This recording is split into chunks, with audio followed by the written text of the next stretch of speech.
Hello, and thank you for supporting the arts and Sun Prairie High School. In the midst of this global pandemic, theaters around the world have closed their doors, and what has traditionally been a magical experience in creating theater has turned us into having to learn how to perform online. As educators, we work tirelessly to ensure that students have a positive experience, even during these uncertain times. For our production this year, we decided to put the onus of this work on our students in creating a show that features the experiences and voices of people living during 2020. In this 6-part web series, you'll see performances from over 30 students, all performing monologues written by other students or anonymous authors. Sun Prairie School District is proud to raise our students' voices and give them a safe platform of which to create theater. We fully acknowledge and recognize that not all of the opinions expressed in these monologues will be shared by all the viewers. That's okay. They're not supposed to. We just ask that you lean in, listen, and reflect, because these are their experiences and their emotions. These are the voices of our students. These are the voices of 2020. More than 130,000 confirmed cases of COVID-19 and more than 2,000 deaths. Significant upticks in people reporting significant levels of anxiety and depression. We're living in a world where the goalposts are moved every single day. The U.S. sets a record for new COVID-19 infections for a third straight day. Friday saw more than 126,000 new cases reported. At least one person has been shot dead and a number of others injured during a third night of protests in the U.S. city of Kenosha. We didn't have to survive! We need to live! We need to live! My brothers need to live! My sisters need to live! My mother needs to live! I want to breathe! I want to breathe! The gunfire started in the early hours of Wednesday after hundreds of protesters defied a dawn-to-dusk curfew and clashed with police, then responded with tear gas and rubber bullets.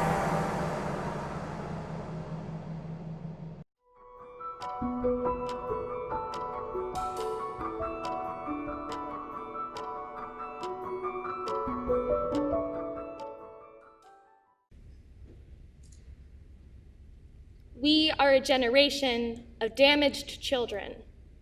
At least, that's how it seems sometimes. Most of us were born after 9/11, but we still grew up seeing the footage in school every year. We still were told about the war on terrorism our entire lives, and after all of that time, it never seemed to end. It just kept going. I think that's part of why we feel like we are constantly at war. We grew up not just doing tornado and fire drills, but doing active shooter drills too. It was these drills that started digging the pits we get in our stomachs when there's an unexpected announcement in the middle of class, but it's seeing things happen at places like Parkland that have made them bottomless. We grew up reading books and watching TV and movies that told us that the responsibility to take on corrupt governments and to protect freedom was put on children. It was these things that taught us what it means to be a hero. To be a hero, you have to stay true to yourself. To be a hero, you have to protect the ones you love. To be a hero, you have to stand up for what is right. So it's no wonder that when we see kids our age dying in school shootings, or Black men, women, and children being killed by police, we protest and we march and we sign petitions like our lives depend on it, because honestly, they do. It's no wonder we applaud people when they first come out to us and ask people's preferred pronouns when we first meet them. We grew up in a world where it was so difficult to find the good, we started becoming desperate to create it. Right now, in 2020, we are witnessing a global pandemic, an incredibly frustrating but important election, and a movement against racism. There have been so many times this year where I have felt angry and heartbroken and, worst of all, helpless. And the people who helped bring me back up every single time was my generation. Not just my friends and my family, but Generation Z as a whole. It was going on Instagram and seeing people spread educational messages about not only racism, but sexism and homophobia too. It's going on TikTok and seeing videos on my For You page that tell me that I am beautiful and I am loved and I deserve to be on this earth. It was reading and watching and seeing all of these things that make me so proud to be a part of this generation because it gives me hope. We may be a generation full of damaged children, but we are so much more than that. We are brave, and we are strong, and we are relentless. We are fighters. We are survivors. And we are not just going to stand by and watch history before our eyes, because we are going to shape it, and we are going to change it.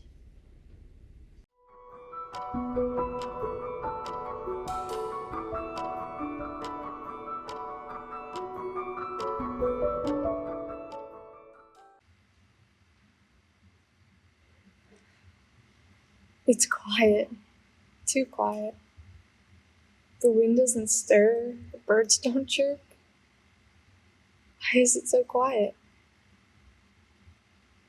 Who turned off all the noise? Where are all the people? The streets seem so empty and barren. Why is it so quiet? What is this I'm feeling? It's causing this emptiness. I have too much time inside my head, just thinking and thinking and thinking and thinking. My head stirs while the world sleeps. Why is it so quiet? Getting up is difficult. Daily tasks seem cumbersome.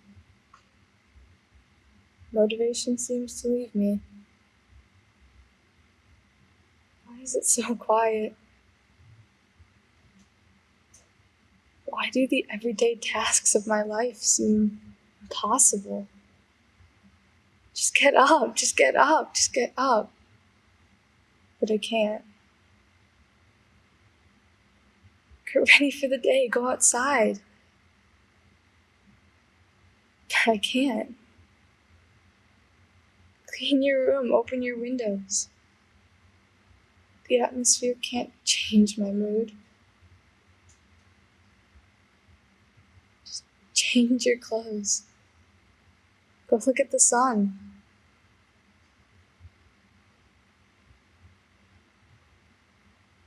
Why is it so quiet? Music seems to drain away. Sound can't distract me from my brain. Noise doesn't register the same anymore. Why is it so quiet?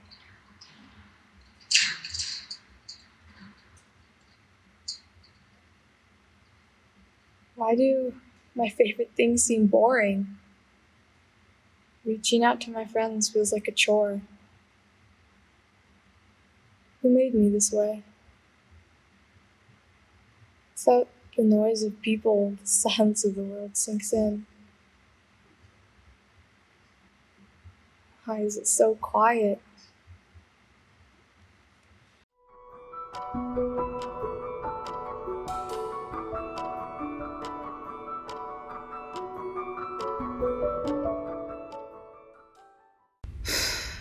I guess you can say I've been okay. I mean, as far as my big introvert energy goes, this has been the best thing to happen to me. At least, that's what I originally thought. No, I haven't been paying attention to the news. I don't want to have another mental breakdown. Plus, now I have to worry about keeping my chemistry grade at an impossible B. School never stops for us. What I wanted to talk to you about? Well,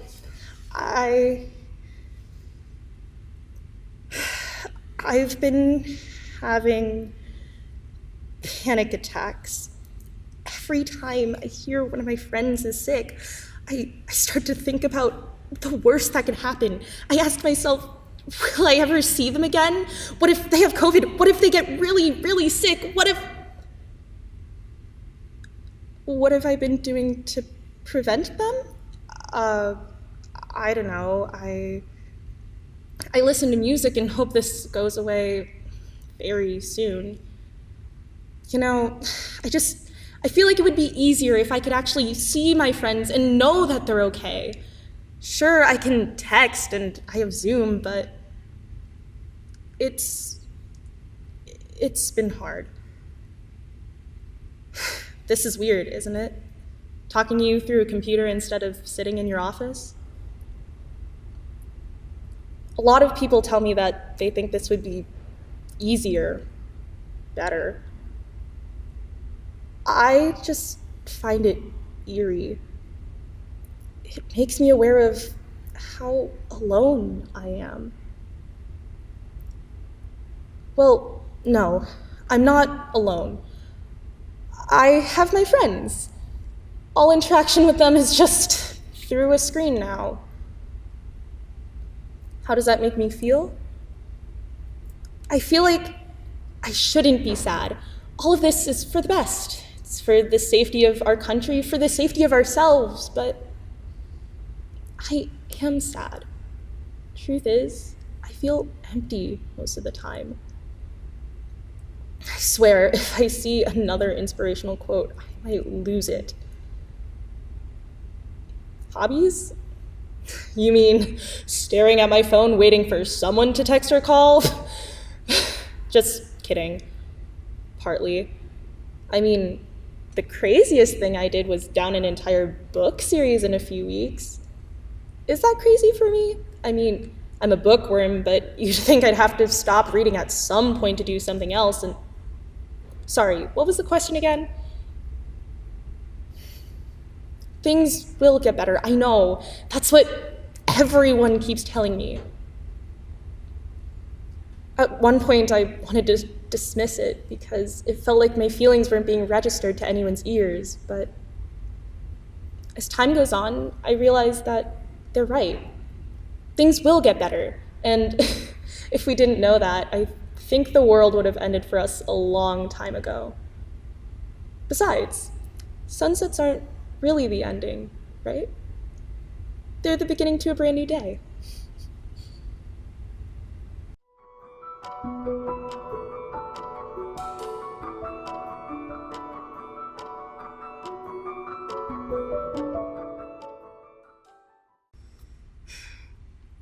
About a month into quarantine, my mom came to me with this brilliant idea.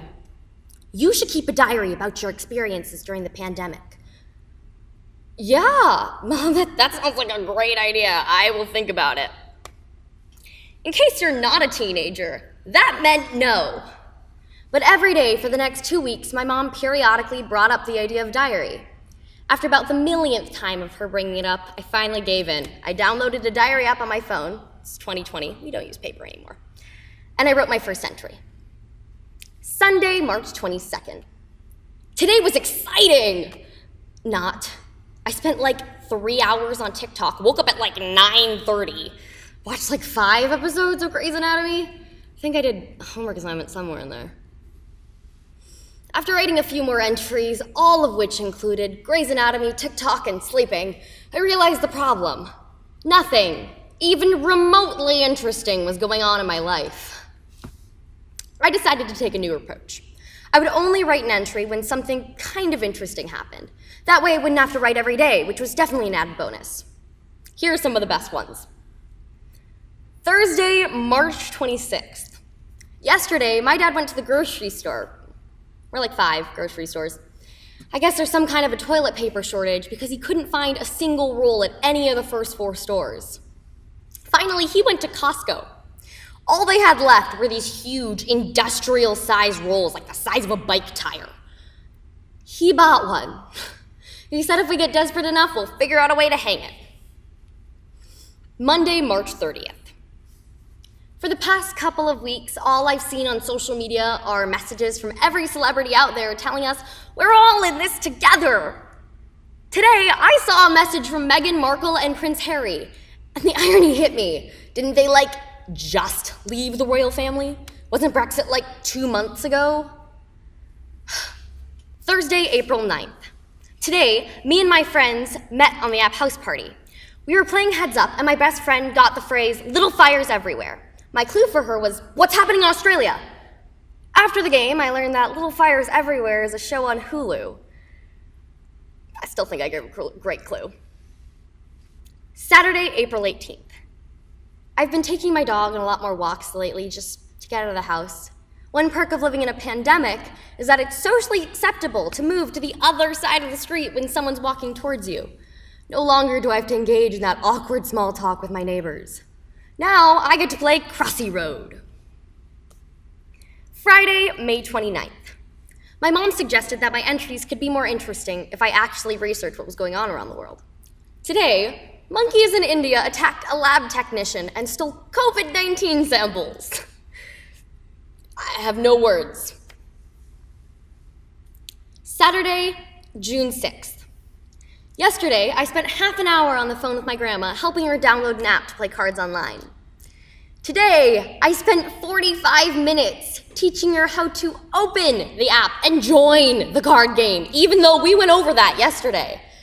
I have a new appreciation for teachers. Wednesday, July 22nd. All of my friends are getting their driver's license without taking their driver's test. I just like to state for the record that I am so glad I did not miss out on that monumental milestone of my youth. It was definitely worth the immense stress. Thank you for coming to my TED Talk. Thursday, August 13th. At the beginning of quarantine, me and my brother finally convinced my parents to get a puppy because we'd be home to train it. We spent weeks searching for the perfect puppy and finally got on a waiting list. That was back in May. Now it's August. Yesterday, my mom called the breeder to get an update on our puppy because we were supposed to pick it up next week. Turns out, there is no puppy. Apparently, the breeder's dog never got pregnant. So yeah, we bought a bed, toys, and dog food for a puppy that doesn't exist. I love 2020. I have to say, if these are the highlights of my diary, it clearly was not worth the paper it was written on. Well, actually, I typed it on my phone. Too bad, would have been fun to burn. You know what though? Someday when my kids complain to me about being bored, I'll make them read this diary. I can see it now. You don't know what boredom is. Back when I was a kid, I lived through a pandemic.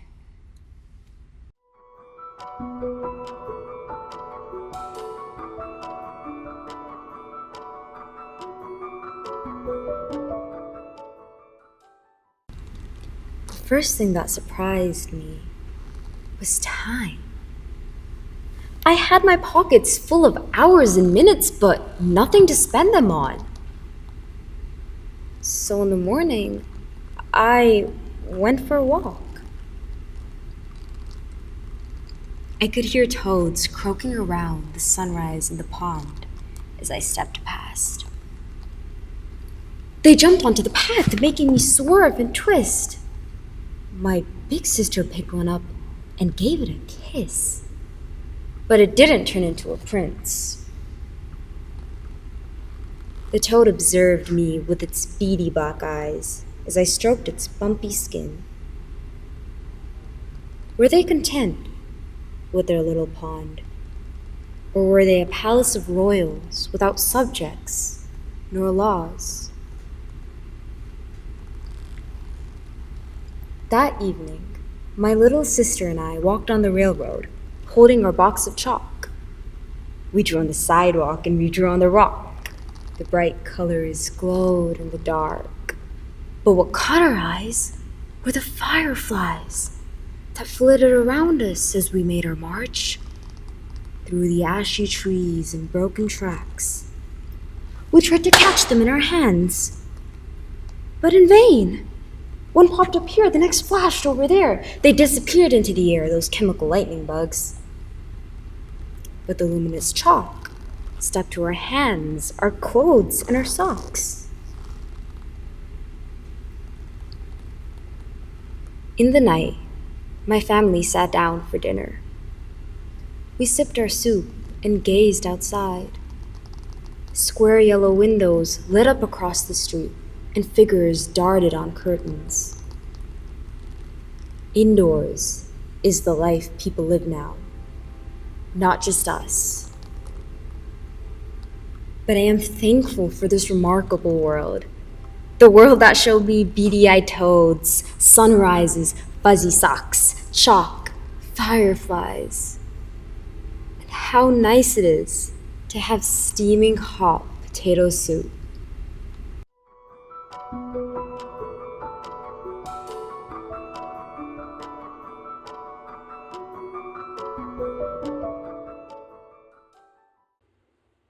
We all thought the clock stopped, no longer hearing the tick and tock, beats of a heart giving rhythm to a random rhyme, our lives starting to move as a straight line. The magnitude, 8 months. The direction, unknown. Home in a country that many disown, as our growth rate grows of fear and infection, the finite changes going in all directions. But the clock didn't stop. We just all stopped looking.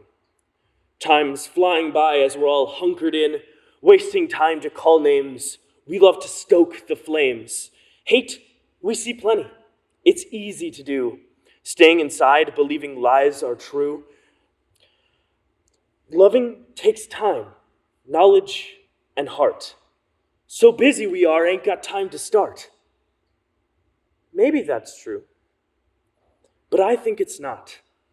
Don't you remember how this all started with time leaving our mind long departed? So now more than ever, we have the time and the need for love and for rhyme.